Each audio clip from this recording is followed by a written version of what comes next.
Hello guys, শুভ নববর্ষ। আজকে আমাদের স্পেশাল একটা রেসিপি রান্না হচ্ছে, যেটা হলো কাতলা মাছের দই পোস্ত। সেখানে মা কড়াইতে তেলটা গরম করতে দিয়েছে, ইন্ডাকশানে কড়াই বসিয়েছে এবং তারপরে হলুদ, কালো জিরে ফোড়ন দিয়েছে এবং তারপর এটাকে একটু পোড়া পোড়া হতে দিয়েছে, একটু মানে জাস্ট লাইট ব্রাউন কালার হবে এবং শুকনো লঙ্কা ফোড়নে দিয়েছে। এইবার এটাকে একটুখানি মা নাড়াচাড়া করে নিচ্ছে, যাতে ভালোভাবে ফোড়নটা হয়ে যায়। তো এই ফোড়নটাতে দেওয়ার পরে মা একসাথে মিক্সিতে পোস্ত, তারপরে চারমগজ, তারপরে হলো কাজু বাদাম, তারপরে হলো টক দই, এগুলো সব একসাথে পেস্টিং করে নিয়েছে। সেই পেস্টিংটা ঢেলে দিল এর মধ্যে এবং এই পেস্টটা ঢেলে এইবার কড়াইতে ঢেলে এটাকে ভালো করে নেড়ে নিচ্ছে, ভালো করে এটাকে মিশিয়ে নিচ্ছে তেলের সাথে। এবং এটা দিয়েই আজকের রেসিপিটা মেন হবে। আজকে হচ্ছে কাতলা পোস্ত। তো কাতলা মাছটা আগেই মা ভেজে রেখে দিয়েছিল, আর তাছাড়া এই মশলাটা এর মধ্যে ইনপুট করে তারপরে দই পোস্তটা আমরা আজকে করব। কোনো ভুল ত্রুটি হলে আপনারা বুঝে নেবেন, কারণ নতুন আমরা ভিডিও করছি। এইটা একটুখানি ভুল ত্রুটি ক্ষমা করে দেবেন, কিন্তু বাজে মন্তব্য কেউ করবেন না। এবং এর মধ্যে এবার লবণ দেওয়া হলো, লবণ দিয়ে এরপর এটাকে ভালো করে ফোটানো হচ্ছে,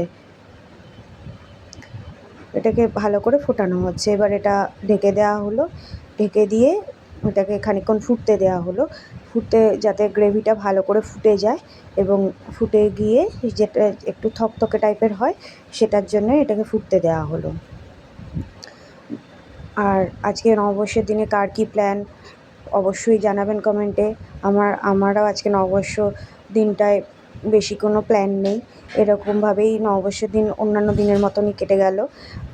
তো মা এরপর এটার মধ্যে মাছগুলো মেশাবে, যাতে এই আস্তে আস্তে মা মাছগুলো মিশিয়ে এগুলোকে ফুটতে দেওয়া হবে। কারণ মাছের মধ্যে একটু যদি না মশলাটা ঢোকে, তাতে জিনিসটা ভালো লাগবে না। মাছে মশলাটা ঢোকানোর জন্য এটাকে করা হলো, যাতে মাছে মশলাটা ঢোকে ভালোভাবে, সেই জন্য একটু জল দিয়ে ফুটতে দেওয়া হলো। এটার সাথে মাছে মশলাটা মিশিয়ে ভালোভাবে ফুটতে দেওয়া হলো। এবার এটাকে ফোটানোর জন্য মা এটা বসিয়ে দিয়েছে জল মিশিয়ে। এবার এটাকে ঢেকে দেওয়া হলো।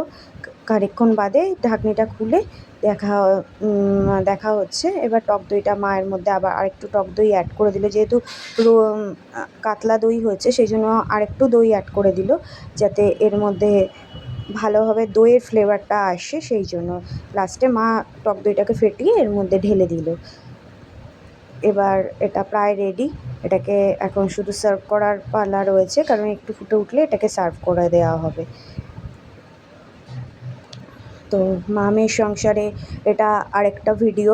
এই ভিডিওটা আপনাদের কেমন লাগবে অবশ্যই লাইক কমেন্ট করবেন এবং আমি চাই শেয়ারও করবেন।